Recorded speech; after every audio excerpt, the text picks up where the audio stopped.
It might sound contradictory, but sometimes being loved too much can be more terrifying than being ignored.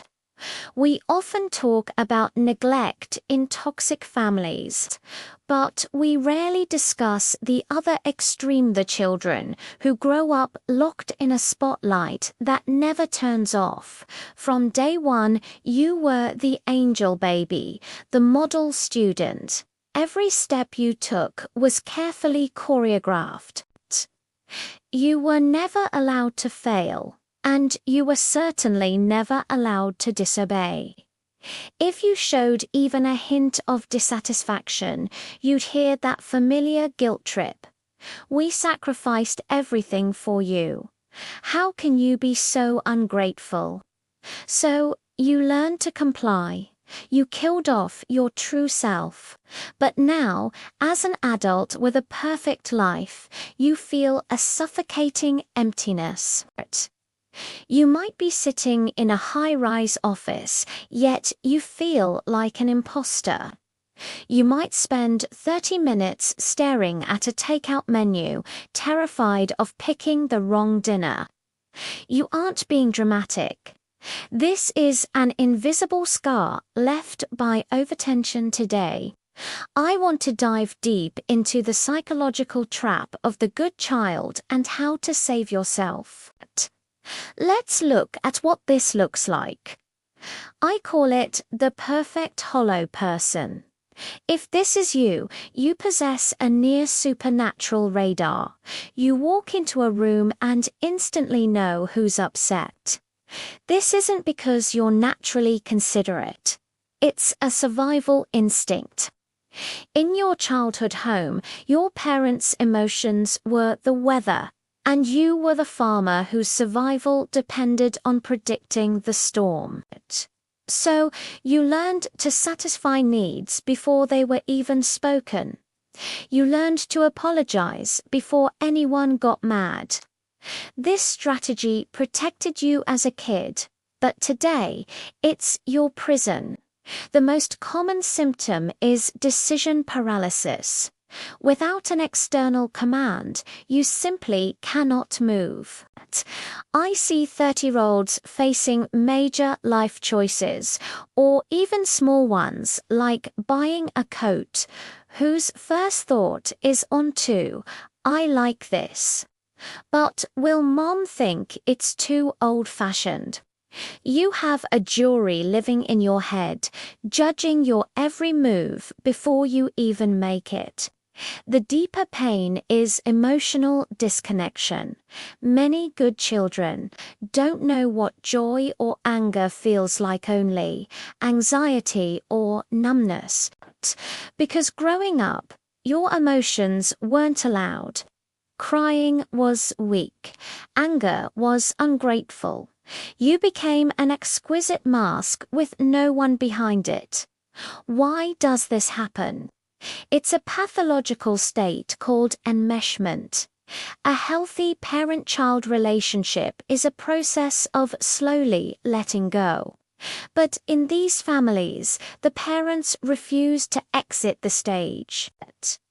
They turn love into control and view their child not as a person, but as a project. These parents usually fall into two categories. The anxious type projects their fear of the world onto you. The narcissistic type sees you as an extension of themselves. Your success is their trophy. Your failure is a personal insult to them. In this dynamic, love is conditional. I love you because you obey it. This plants a core belief. The real me is unlovable. Only the obedient, fake me deserves to exist. You fooled everyone, and eventually you fooled yourself. The price you pay extends to your adult relationships. You either choose a controlling partner to continue being the good child because that oppression feels familiar and safe, or you avoid intimacy entirely because, to you, love equals suffocation and loss of freedom. Hearing this might be painful, but acknowledging the wound is the first step to healing. The cure isn't cutting ties. It's a late rebellion. I'm not talking about screaming matches. I'm talking about a psychological war of independence. Step 1. Diet. You need to drag your parents off the pedestal and see them as flawed human beings. Their anxiety is their problem to solve, not your command to follow. Their disappointment is their emotional task, not your burden to carry. Step 2. Establish micro boundaries. Start small. Refuse an apple you don't want. Buy a shirt they hate. The first time you say no, you will feel immense guilt. Remember, this is just a withdrawal symptom from your addiction to pleasing others. Breathe through that guilt.